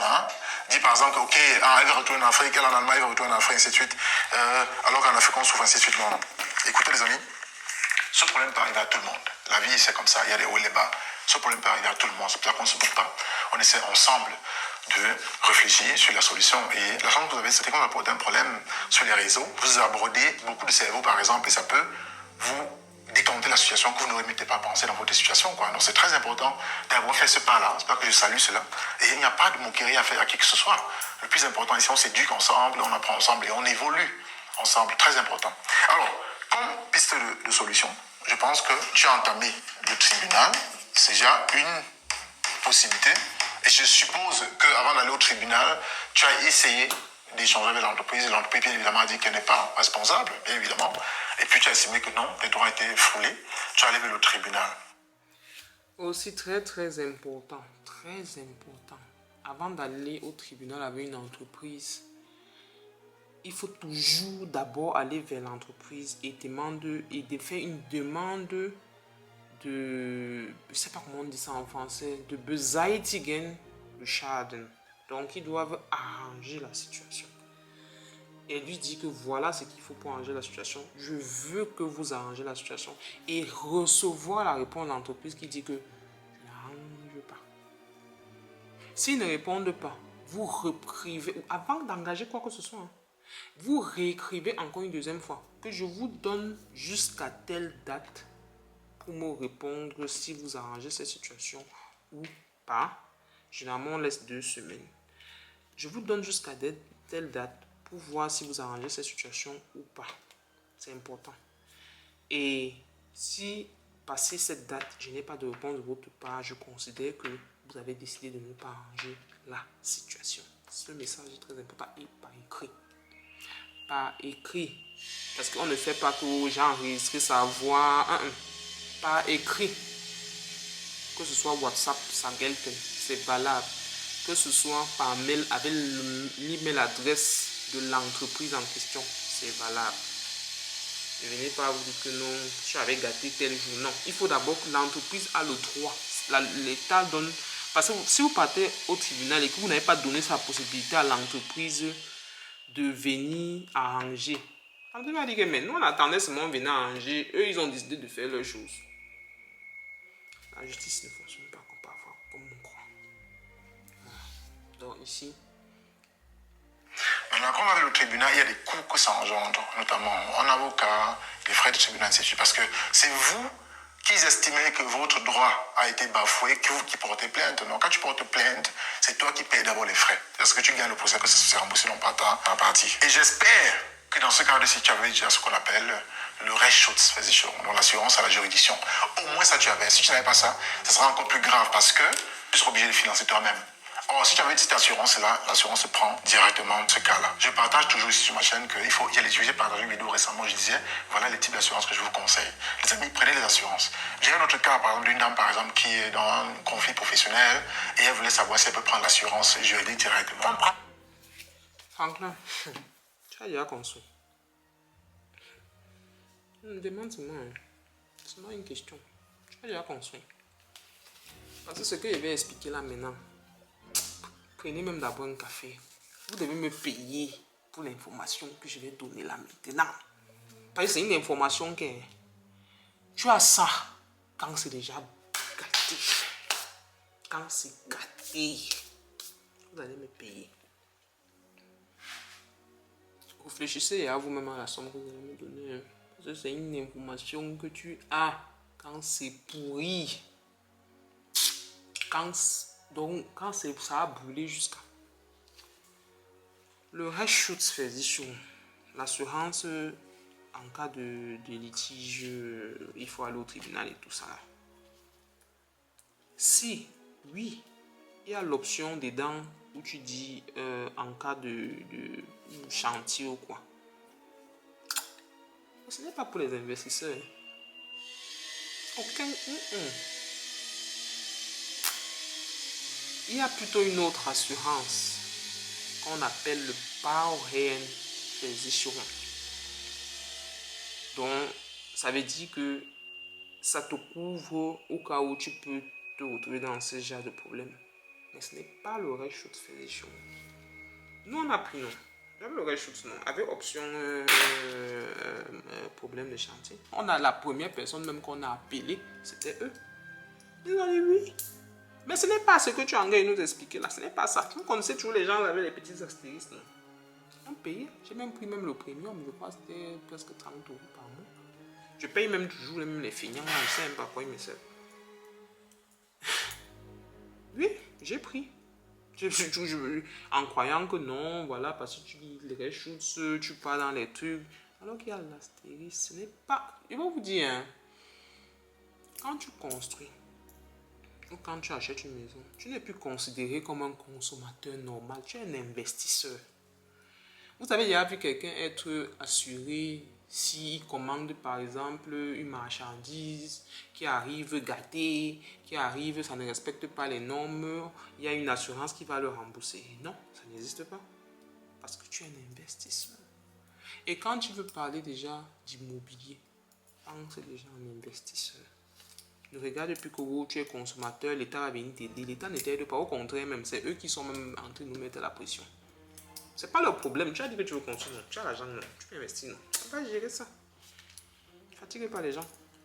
Oui, Franklin, fais très attention. Va te renseigner. J'ai traversé ça. J'ai quelqu'un à côté de moi qui a traversé ça. Il avait ton Rechtschutz. Et c'est là où lui-même il a appris ça. Quand tu apprends ça, c'est que ça y a brûlé. Et quand je dis Bauherrenversicherung là, ce n'est pas une affaire que tu vas aller payer 50 €, 10 €, machin, un truc là. il t'assure, ce n'est pas que tu as ça à vie. Il t'assure en fonction de ton projet et il décide, ce n'est même pas qu'ils assurent tout le monde. Et ils décident qui ils assurent. Ils ne sont pas nombreux, c'est peut-être un ou deux éléments qui font ça. Et quand tu as donc ton problème, les gens de Bauer Intelligence là, ils cherchent toujours un moyen de ne pas payer. Ils disent toujours que non. Si c'est tant, ça, il y a non, la clause de ceci, de cela. Aucune assurance. C'est un vieux monsieur qui est dans la construction depuis au moins 50 ans. Il m'avait, quand je lui ai parlé, je lui ai dit tout. Il m'a dit qu'il n'y a rien qui garantit un bon, c'est dur. Donc, les choses que tu dis là, c'est bien quand tu as un conflit avec ton employeur, quand tu as peut-être un plombier qui vient fermer, qui vient faire un travail chez toi où tu n'es pas satisfait, oui, dans ce genre de cas, mais tu n'es pas obligé d'être propriétaire. Même tu peux avoir des conflits dans le sens où quelqu'un est venu mal mettre la peinture chez toi. Et oui, là, ça prend, mais une construction où tu commences de tout à zéro jusqu'à la fin. Non, actualise tes informations. Moi, je suis dedans. Ils ont refusé. Ils ont dit, ils m'ont sorti la clause jusqu'à, je pense, que ça quelque part dans mes mails. Ils m'ont sorti. Ils ont dit, oui, c'est pour les petits trucs. Quelqu'un est venu mettre la lampe chez toi, la lampe pang, il ne veut plus revenir. Des petites choses comme ça. Mais pas des projets à des centaines de milliers. Donc, actualise cette information-là, s'il te plaît. Il ne faudrait pas que les gens se retrouvent encore dans les problèmes et ils vont croire que non, ils ont l'assurance. Il n'y a pas d'assurance. S'il y a même, ils décident s'ils veulent te suivre ou pas. Et ils te donnent l'assurance en fonction de ton projet. Voilà. On passe l'assurance qu'on a les problèmes. Parce qu'il y a toujours ce qu'on appelle le carence side, il va écrire ça. Donc, en termes d'assurance, il y a ce qu'on appelle le carence. Donc, le temps de carence side. Généralement, c'est de 3 mois. Ça veut dire que free, quoi, reposer pour pouvoir réfléchir sur les différentes stratégies que tu pourras mettre sur pied. Échanger avec la ville, ainsi de suite. Parce que c'est toi que la ville va contacter. L'entreprise que tu as en question n'a rien à voir avec la ville. Tu es le Bauer, comme j'ai expliqué ici. Donc, ils cherchent déjà le problème pour acheter moins cher et puis résoudre. Et ensuite, maintenant, revendre plus cher. Donc, la revente de terrain dans ces cas de figure est une option envisageable. Maintenant, ça dépend de vous. Je dirais d'abord qu'il faut comprendre le problème de fond. Parce que si le problème de fond est solvable, vous résolvez le truc et vous continuez. Voilà. Maintenant, il y a une autre solution ici qui est la abordée. Oui, Franklin. On pourrait revendre le terrain. Oui, c'est une possibilité. Maintenant, si quelqu'un se retrouve dans une situation pareille, je vais vous dire ce que j'ai déjà réfléchi. On a pensé à revendre le terrain, mais il y a un souci. Quand vous voulez acheter un terrain vide en Allemagne, la mairie a tout... À chaque revente de terrain, la mairie a toujours sa priorité. Si vous voulez vous vendre le terrain à 1 million d'euros, à 2 millions d'euros, on s'en fout. Si vous êtes une entreprise, si vous êtes un particulier, on s'en fout. Quand vous partez chez le notaire, quand il s'agit uniquement du terrain, un terrain vide, quand c'est une maison, c'est différent. Quand c'est un terrain vide, la ville doit d'abord valider la vente avant même que quoi que ce soit se passe. Pourquoi on demande à la ville de valider? Parce que la ville peut avoir un projet qui veut faire sur le terrain en question. Je dis que non, nous, on a besoin de ce terrain pour faire telle ou telle chose. Maintenant, si vous avez la malchance qu'en revendant votre terrain, la ville dit que nous, on veut faire telle ou telle chose sur ce terrain, là, la ville a la priorité en fait. En fait, vous avez une terre qui ne vous appartient pas totalement. Parce que la ville a toujours l'État a toujours la priorité sur le terrain de dire que non, nous on avait prévu faire une aire de jeu là-bas, on veut faire autre chose, on peut faire autre chose là-bas. Et du coup, la ville achète donc au vendeur le terrain, mais pas au prix que le vendeur lui a écrit. La ville achète le terrain au prix d'évaluation du terrain. Que c'est la ville qui évalue en fait. Donc vous pouvez vendre par exemple le terrain à 100 000. La ville dit non. Nous, on avait prévu faire quelque chose sur ce terrain et la valeur du terrain, c'est 60 000 parce que la valeur généralement des terrains est toujours plus basse par rapport au prix de vente. Ça, c'est normal. Maintenant, ils disent, bon, nous, on évalue le terrain là à 60 000, on te donne 60 000. Basta. Voilà. Donc, quand vous partez chez le notaire, il y a d'abord un papier que la ville doit signer pour demander à la ville, est-ce que vous avez prévu faire quelque chose sur ce terrain? Si La ville répond non, on n'a rien prévu, vous payez peut-être des frais de demande de 40 € comme ça. On n'a rien prévu de faire dessus, là vous pouvez acheter le terrain. Maintenant le problème dans notre cas c'est quoi? Si le terrain part à la ville va refuser parce qu'ils vont dire non, ça c'est un terrain qui est à problème. Parce que nous on a un papier ici, on a un Anordnungsbescheid qui dit ceci, ceci, cela. Et tant que ce Anordnungsbescheid n'a pas été behoben, tant que ce papier n'a pas, cette situation n'a pas été résolue, alors le terrain n'est pas vendable. Oui, c'est ça. Le terrain n'est pas vendable. Donc, quand on monte, qu'on descend, on doit d'abord résoudre le problème. On est comme les pieds et les mains liés, quoi. Nous devons d'abord résoudre le problème et ensuite, on peut vendre le terrain. Donc, la stratégie, par exemple, que nous on a adoptée. Bon, continuons à suivre Franklin. Après, je vais vous dire. Il a dit la fuite. Donc on fuit simplement. Ça veut dire qu'on laisse tout ce qu'on a ici, on quitte avec notre famille, on va au Canada, on va dans notre pays, du moins, on est l'Union européenne. Pourquoi? Bon, moi j'ai rien à dire sur ce que Franklin disait. La fuite c'est une solution. Bon, je vais avancer. Parce que vous êtes dans l'Union européenne, vous ne pouvez pas fuir. On connaît vos adresses, c'est tout de suite. Et là on vous met dans un couloir. Ouais, c'est pour ça que fuir n'est pas une option. D'accord? Je suis d'accord avec Franklin. Fuir n'est pas une option, pas dans le sens d'avoir peur qu'on vous attrape quelque part ou bien si on vous met dans un couloir ou quoi que ce soit. Non.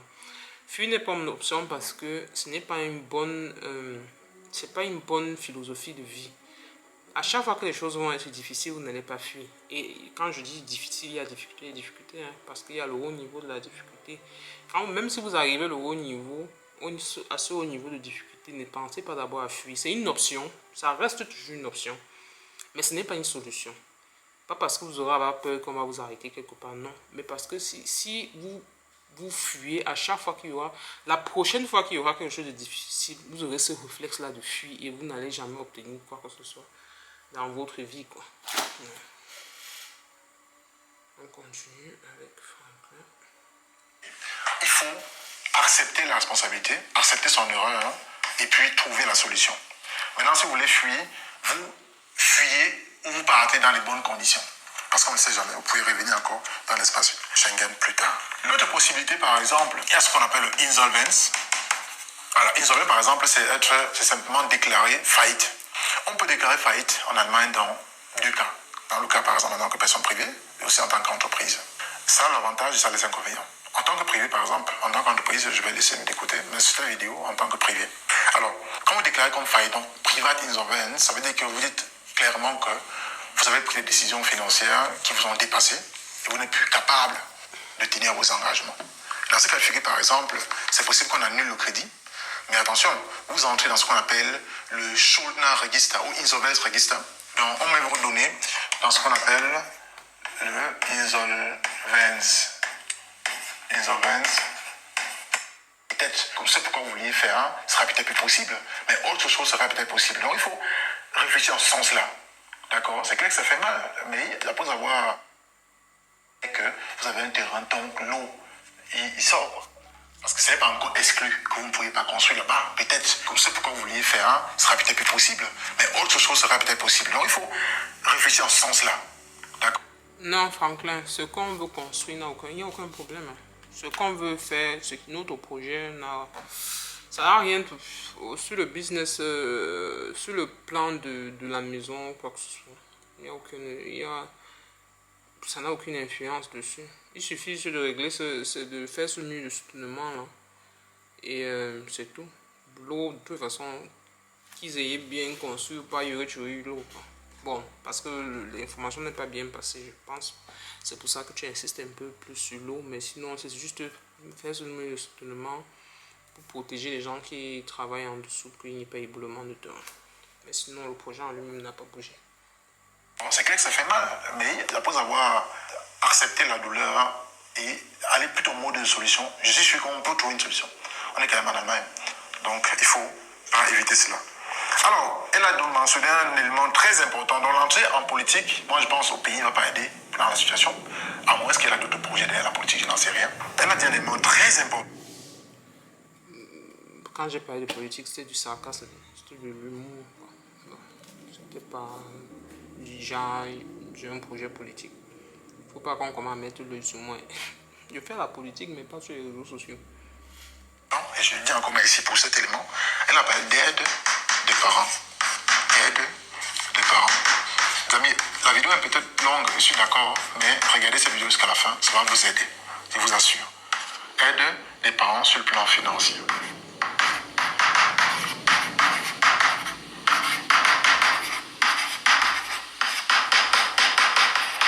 Et elle a dit, je cite, quelque chose de génial, elle a dit, on aurait été allemand, ou on serait né ici, on aurait peut-être eu l'aide financière des parents ou de nos grands-parents.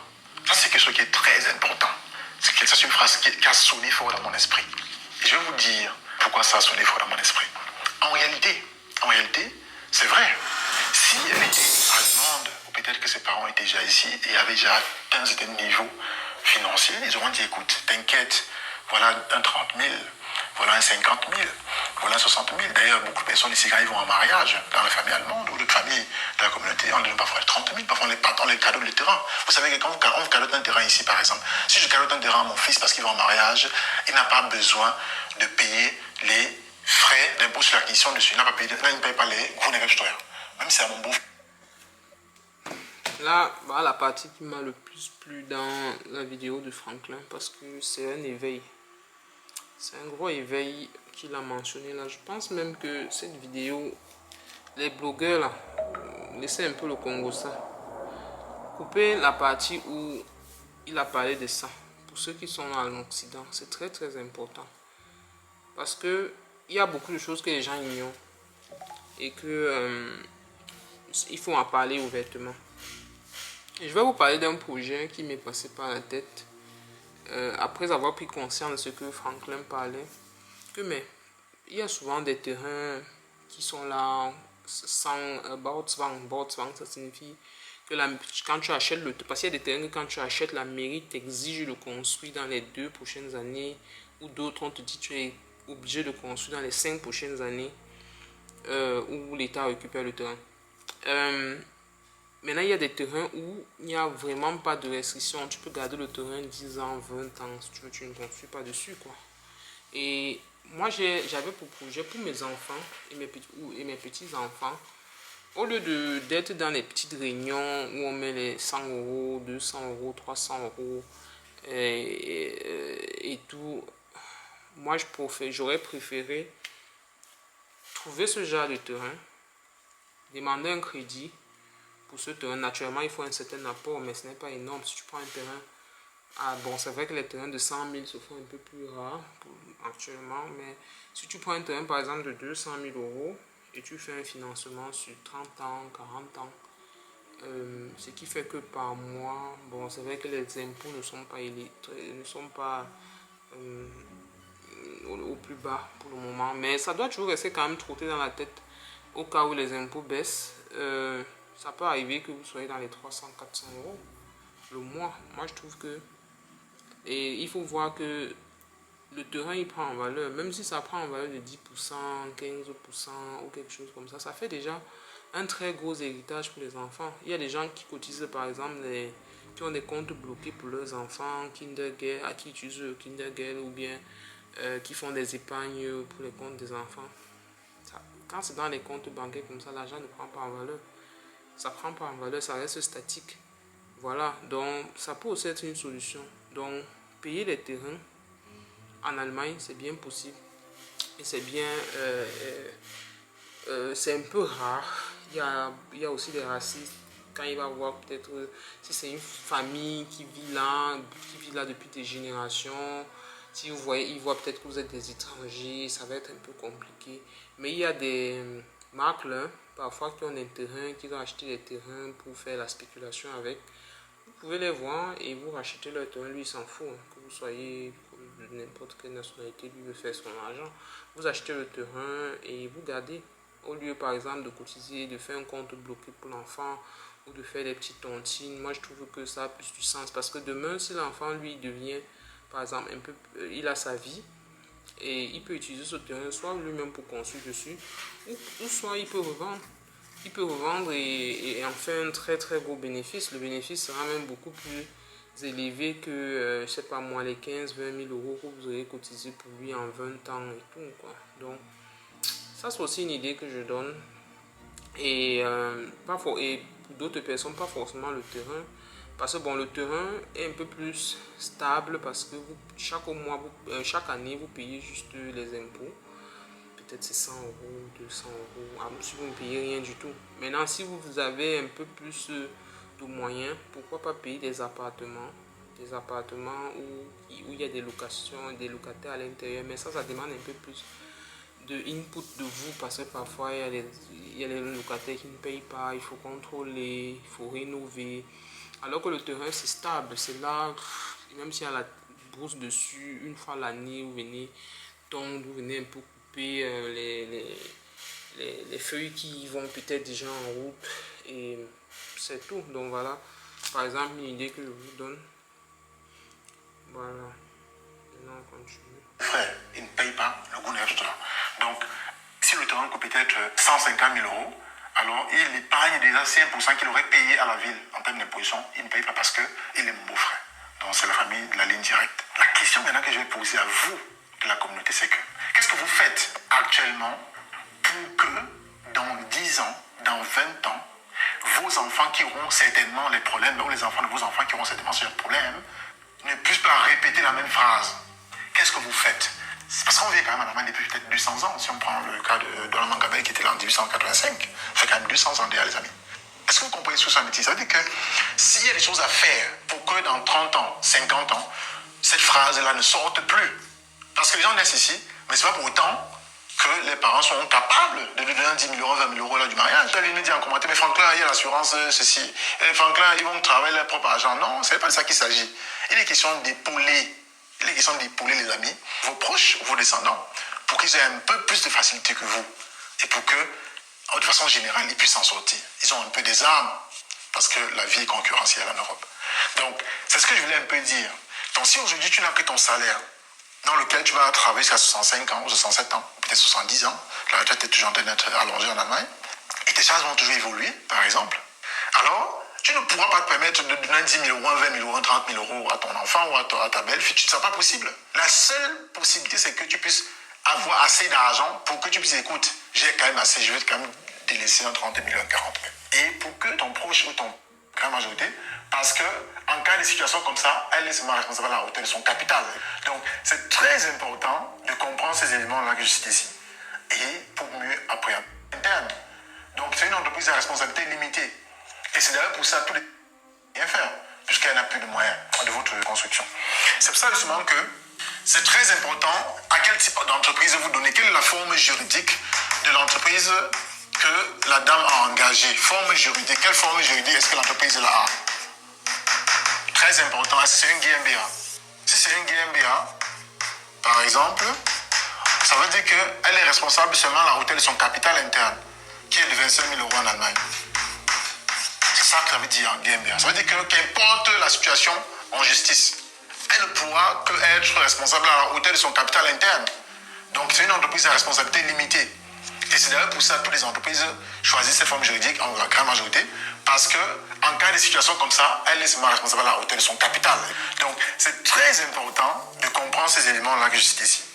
Et pour mieux appréhender le problème. Donc en récapitulatif, les amis, quand vous voulez construire en Allemagne, parce que si vous achetez une maison déjà construite qui est vieille et que vous rénovez, il y a assez d'assistance. J'accompagne les gens dans ce cadre-là. Si vous voulez plutôt construire, vous avez acheté un terrain, vous voulez l'argent, le financement, vous pourriez me contacter. Nous proposons le financement à la communauté. Et si vous avez besoin des experts, par exemple, dans le Gutachter, vous pouvez regarder peut-être sur Internet. Je n'ai pas quelqu'un directement, mais par contre, dans le cadre du Bausa Verständiger, j'ai des connaissances et j'ai aussi des contacts là-dessus que je peux vous mettre à disposition. Et il y a aussi, par exemple, dans le cadre de Energie Berater aussi, donc l'expert dans le cadre énergétique. C'est très important aussi parce que quand vous achetez une maison ou construisez une maison, vous pouvez habiter. Il y a, quand la maison est même finie, il y a maintenant les frais de roulement. Il y a ce qu'on appelle les Wohnnebenkosten qui vont arriver, le courant, l'eau, ainsi de suite. Et en grande partie, notamment surtout le courant, le chauffage, ça dépend. La hauteur de ces coûts-là dépend de comment votre... Bon, il y a quelques points d'éclaircissement que j'ai donné et tout, mais c'est très très belle vidéo. Et ce que je voudrais dire, en fait, moi je parle de moi, de mon expérience. Maintenant, s'il y a d'autres personnes qui ont une expérience pratique, qui les ont arrivés à eux-mêmes, n'hésitez pas à venir en commentaire. Je parle que de moi. Maintenant, dans la théorie peut dire ce que ça veut, mais moi je dis ce que nous on vit. Maintenant, ce que je peux conseiller à quelqu'un qui veut construire, si vous voulez, vous avez remarqué dans la vidéo la majorité des points de sécurité, de préparation dont il a parlé. Nous on avait tout ça. Je peux me dire tous les points, peut-être même un peu plus que ce qu'il a même cité. On avait tout ça, mais ça n'empêche pas que forcément que tu aies une mauvaise expérience, quoi. S'il n'y a rien qui... Quand tu veux déjà aller en tant qu'investisseur, tu n'as aucune garantie. Si vous voulez la garantie, ne venez pas construire. Il n'y a aucune garantie dans ça. Quand vous cherchez la sécurité, ne venez pas construire, n'investissez pas en général. Donc, je veux seulement dire, pour ce que moi j'ai constaté, si vous voulez vous engager dans un projet de construction de vous-même, pas que vous achetez une maison qu'on va construire, quoi. De vous-même, vous allez faire de A à Z. Premièrement, soyez prêts, d'abord mentalement. Soyez prêts, et si vous êtes un couple, soyez d'abord soudés. Parce que moi j'ai eu la chance, j'ai beaucoup appris de mes parents parce que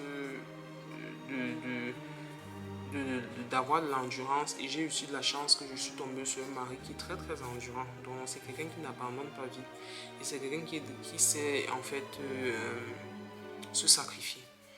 Donc du coup, il faudrait d'abord que si vous êtes en couple, il faut d'abord être très soudé premièrement, parce que certes on investit, mais c'est pas plus important que vos mariages, quoi. Voilà. Faut pas qu'un mariage parte à l'éclat, vole en éclat parce que vous êtes dans un investissement foireux, quoi. Et de deux, avant de construire, moi je vous conseille d'abord de payer un bien que vous pouvez hypothéquer à tout moment si la construction ne se passe pas comme prévu.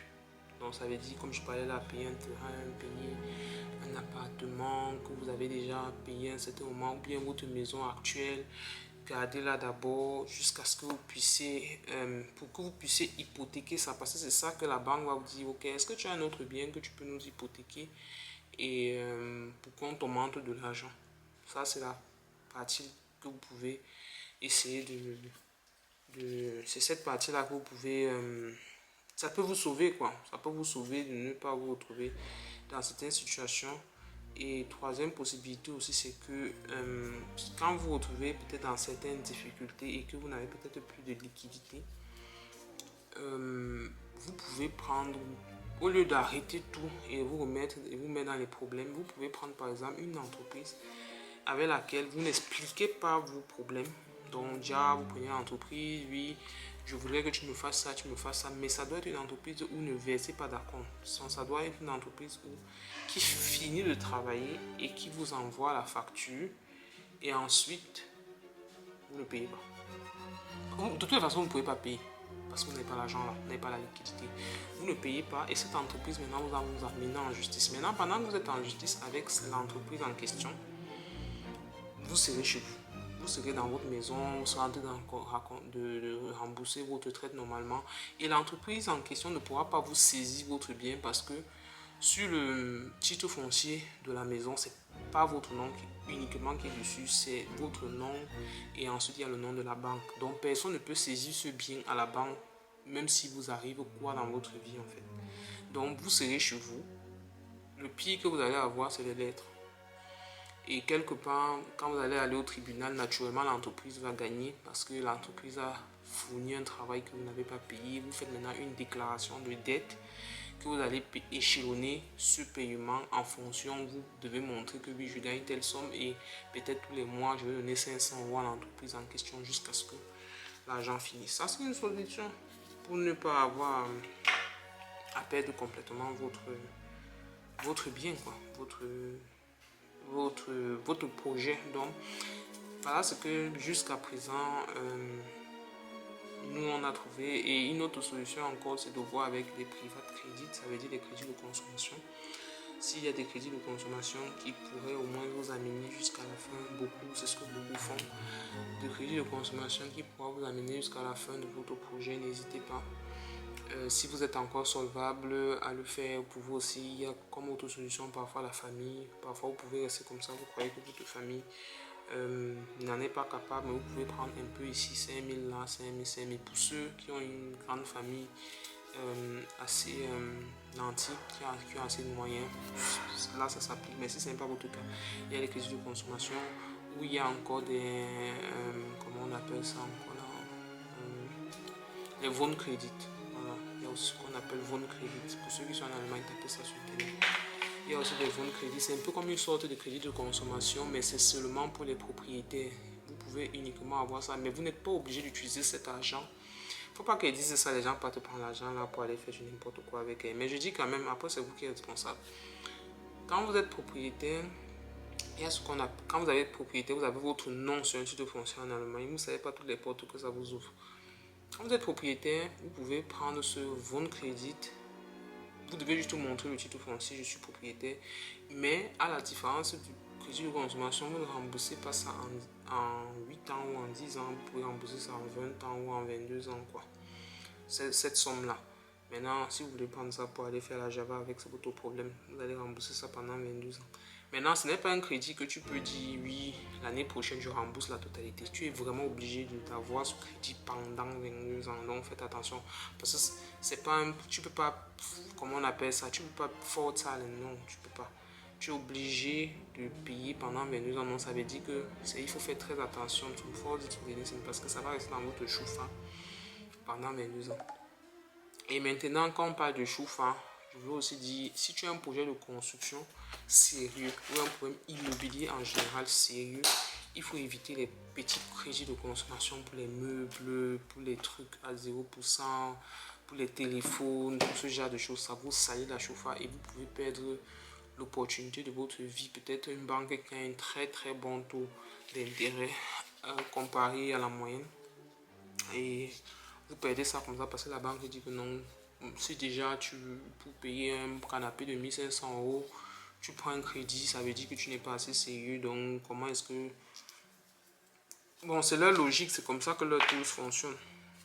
Donc voilà ce que j'ai voulu ajouter. Et maintenant, on se retrouve dans les commentaires.